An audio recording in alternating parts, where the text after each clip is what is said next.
Electric current is the rate of flow of electric charge, and electric current flow when electron move through a conductor such as metal wire ใช่ไหมอันนี้ต่อ current เอาถึงแค่ positive ไม่พูดต่อ Current was originally defined as the flow of charge from positive to negative. Scientists later discovered that current is actually the flow of negatively charged electron from negative to positive. The size of an electric current shows the rate of flow of electric charge, which can calculate the size of a current using this equation: I equal Q over T, or current in ampere equal charge in coulomb over time in second. Resistance is the property of the conductor to resist the flow of the current through it. Potential difference. Potential difference is the difference in the amount of energy that charge the carrier between two of the points of the circuit. The energy is transferred to the electrical component in the circuit when the charge carrier passes through them. We use the voltmeter to measure potential difference. Voltage in terms of work done per unit charge. So the electric field is by definition the force per unit charge, so that multiplying the field times the plate separation gives the work per unit charge, which is by definition the change in voltage.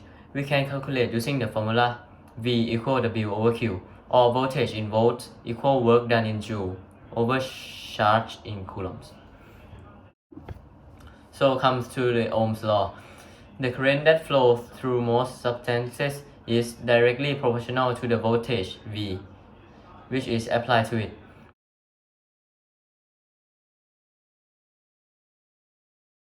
The current in a metal wire is directly proportional to the voltage applied. So it can be viewed as a cause and effect relationship, with voltage the cause and current the effect. V equal IR, or voltage in volt equal current in amps times with. As you can see in the equation, if the current decrease, voltage also decrease. This is due to the fact that in real life, the resistance is fixed. According to the equation, we can conclude that current is directly proportional to voltage. So what is an ammeter? An ammeter measures the flow of current that pass through it. Ammeter have to be connected in series in the same loop of the circuit with the electrical component whose current you are measuring. So next is voltmeters. Voltmeters measure the potential difference or voltage between 2 points in a circuit. Voltmeter must always be connected in parallel on a separate batch of the circuit, with the 2 points being measured.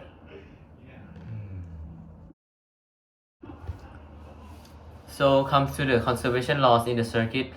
In the analysis of electrical circuits, the principle of energy conservation provides basis for the law, which is known as Kirchhoff's voltage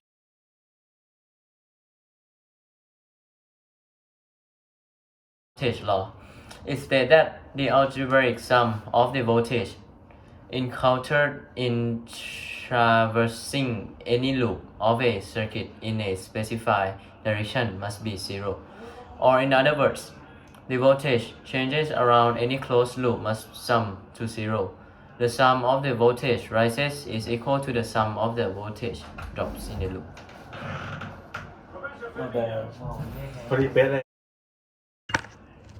Power. We can refer to power as the rate of which we do work.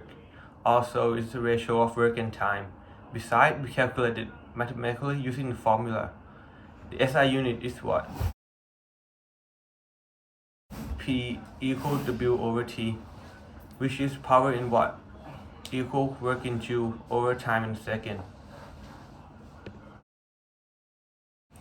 Resistivity. The electrical resistivity is the electrical resistance per unit length and per unit across sectional area between specified temperature. The SI unit is the electrical resistivity. Is the ohm meter. It can be calculated using the formula P equal E over J, or resistivity of the material in ohm meter, equal the magnitude of the. How can the resistivity can be changed? The resistivity of material is based upon their atomic structure, so we can change the resistivity of material by changing the temperature. We know that the valence electrons are loosely bound to the nucleus. There are two basic ways in which to connect more than two circuit components. It is the series and parallel. So come to the series circuits, are sometimes referred to as current couple or daisy chain couple.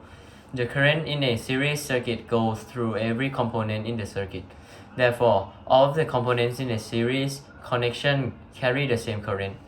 A series circuit has only one path in which its current can flow. So the resistance is done by adding up the individual values of each component in series. In this is oh shit. So if I give the example which have 3 resistors, to calculate the total resistance, we use the formula R total equal R1 plus R2 plus R3. So comes to the parallel circuit. It comprises branches so that the current divides and only part of it flows through an branch.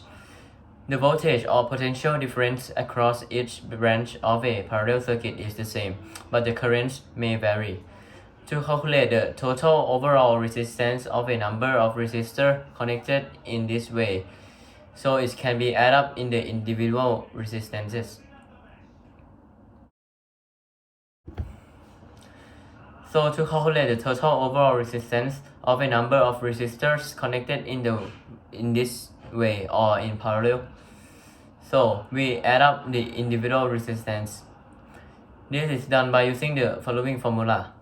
R total equal 1 over R1 plus 1 over R2 plus 1 over R3 and so on. Electric field is a moving or changing magnetic field create an electric field. So if we take a rotating magnet near a coil of copper wire, it will induce a current light. So it means an electric field is inducing a current because a changing magnetic field results in an electric field. So what will happen with a temperature changes? Temperature affects how electricity flows through an electric circuit by changing the speed of which the electric travels. This is due to an increase in resistance of the circuit that results from an increase in temperature. Likewise, resistance is decreased with decreasing temperature. Short circuit. A short circuit is an electrical circuit that allows the current to travel along with the unintended path with no or very low electrical impedance. The result is an excessive current flowing through the circuit. The opposite of the shortcut is the open circuit, which is infinite resistance between two nodes. So come to the Newton's law of motion. Is an object with greater charge will exert a greater force on an object than an object with smaller charge would. However, if you consider two charges that exert a force on each other regardless of the magnitude of charge, both charges will exert an equal force on each other because of Newton's third law.